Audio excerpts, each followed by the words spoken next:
السلام علیکم ناظرین، 12 ربیع الاول کو اللہ تعالیٰ نے انسانوں کی رہبری اور ہدایت کے لیے انبیاء کا سلسلہ وار شروع کیا، جو کہ حضرت آدم علیہ السلام سے شروع ہو کر اللہ کے آخری نبی پیارے رسول صلی اللہ علیہ وسلم پر ختم ہوتا ہے۔ اللہ تعالیٰ نے حضرت محمد صلی اللہ علیہ وسلم کو آخری پیغمبر بنا کر بھیجا۔ 12 ربیع الاول جب آتا ہے تو حضور صلی اللہ علیہ وسلم کی آمد پر اس ساری دنیا میں خوشی کا سماں ہوتا ہے، اور امت مسلمہ اس خوشی کے موقع پر مختلف طرح سے خوشی کا اظہار کرتے ہیں۔ 12 ربیع الاول حضرت محمد صلی اللہ علیہ وسلم کی تشریف آوری کا دن ہے۔ ان کی آمد کے بارے میں پہلے ہی اللہ تعالیٰ نے نبیوں اور پیغمبروں کو آگاہ کر دیا تھا۔ داؤد علیہ السلام پر وحی اتاری۔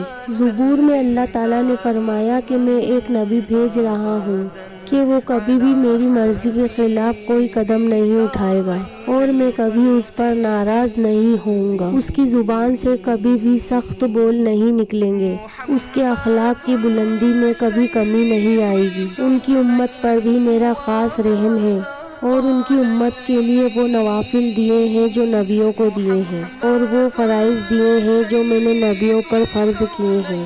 اللہ تعالیٰ نے حضرت شیش علیہ السلام پر وحی اتاری اور فرمایا، میں آپ کی زبان کے ذریعے اللہ تعالیٰ کا پیغام لوگوں تک پہنچانا چاہتا ہوں۔ حضرت شیش علیہ السلام اٹھے اور فرمایا، اے آسمان سن، اے زمین تو بھی سن۔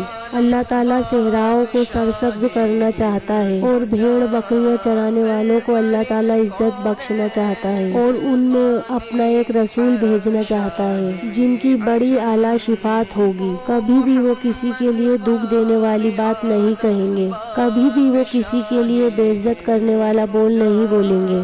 اللہ تعالیٰ آگے فرماتا ہے کہ توازن ان کا لباس ہوگا، نیکی ان کی پہچان ہوگی، ان کی زبان پر ہمیشہ حق کی بات ہوگی، ہدایت کے وہ امام ہوں گے، معاف کرنا اور درگزر کرنا یہ ان کا اخلاق ہوگا، سچائی اور وفاداری آپ کا مزاج ہوگا۔ ان کے دین کا نام اسلام ہوگا، ان کا نام احمد ہوگا۔ ان کے طفیل میں گمراہوں کو ہدایت دوں گا، اور میں حقیر سمجھنے والے لوگوں کو بلندیوں پر پہنچاؤں گا۔ اپنے نبی کے طفیل میں فقیروں کو غنی کروں گا۔ اللہ تعالیٰ فرماتے ہیں کہ میں اپنے نبی کی برکت سے ٹوٹے ہوئے دلوں کو جوڑوں گا، اور مختلف مزاج کے لوگوں کو ایک امت کی شکل دوں گا۔ میں ان کی امت کو سب سے اعلیٰ امت بناؤں گا۔ وہ بھلائی کو پھیلائیں گے اور برائی سے روکیں گے، اور اللہ پر ایمان لائیں گے۔ اللہ تعالیٰ کلام پاک میں فرماتے ہیں کہ میں نے ایمان والوں پر بہت بڑا احسان کیا کہ میں نے اپنے رسول صلی اللہ تعالیٰ علیہ وسلم کو بھیجا، جو میرا کلام سناتے ہیں، ان کی تربیت کرتے ہیں، جو میرا کلام سکھاتے ہیں اور اخلاق سکھاتے ہیں۔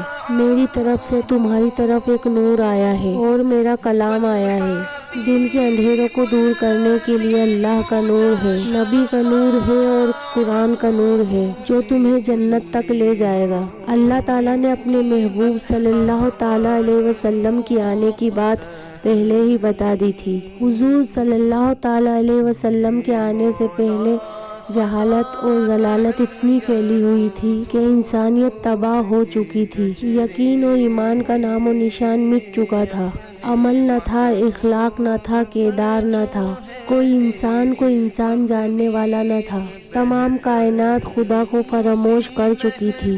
اس قدر جہالت بڑھ چکی تھی کہ لوگ اپنی بچیوں کو زندہ زمین میں دفن کر دیا کرتے تھے، اور عورتوں کو وہ عزت اور تربیت نہیں ملتی تھی جو ہمارے حضور کے آنے کے بعد ملی۔ جب لوگوں کو پتہ چلا کہ ہمارے حضور آ رہے ہیں، اور قبیلے قریش سے آ رہے ہیں، سب سے اعلیٰ خاندان ہاشم سے آ رہے ہیں، تو سب لوگ خوشیاں منانے لگے، اور آہستہ آہستہ وہ وقت بھی آ گیا کہ حضرت آمینہ بی بی کے گھر سے ایسی خوشبو آنے لگی جس کو آج تک کسی نے نہ سونگھا ہوگا۔ صبح صادق کا وقت تھا، پیر کا دن تھا، اور تاریخ 12 ربیع الاول تھی جب نبی کریم صلی اللہ تعالیٰ علیہ وسلم کی ولادت ہوئی۔ آپ کے پیدا ہوتے ہی سارا کمرہ خوشبو سے بھر گیا، چاروں طرف نور ہی نور پھیل گیا۔ اور ایران میں 1000 سال پہلے سے آگ جل رہی تھی۔ لوگ جس کی پوجا کرتے تھے وہ اچانک بجھ گئی۔ وہاں کے بادشاہ کا محل جو کہ بہت مضبوط پتھروں سے بنا ہوا تھا، اس کے 14 برج ٹوٹ کر زمین میں مل گئے۔ بادشاہ سمجھ گیا کہ آج نبوت بنی اسرائیل کی اولاد سے نکل کر قریش گھرانے میں چلی گئی۔ اللہ تعالیٰ فرماتے ہیں کہ ان کی ذات کو، ان کی شان کو، ان کی شفاعت کو، ان کے پیچھے چل کر ہی جنت ملے گی، ان کے پیچھے چل کر ہی منزل ملے گی۔ ان کے ہاتھوں میں ہاتھ دیں گے تبھی اللہ تک پہنچیں گے، نہیں تو یہیں بھٹکتے رہیں گے۔ ان کی دنیا بھی برباد اور آخرت بھی برباد ہو جائے گی۔ ایسے ہی اور انٹرسٹنگ ویڈیو دیکھنے کے لیے آپ میرے چینل آؤ دین سمجھے کو سبسکرائب کریں اور لائک، کمنٹ اور شیئر ضرور کریے گا۔ اللہ حافظ۔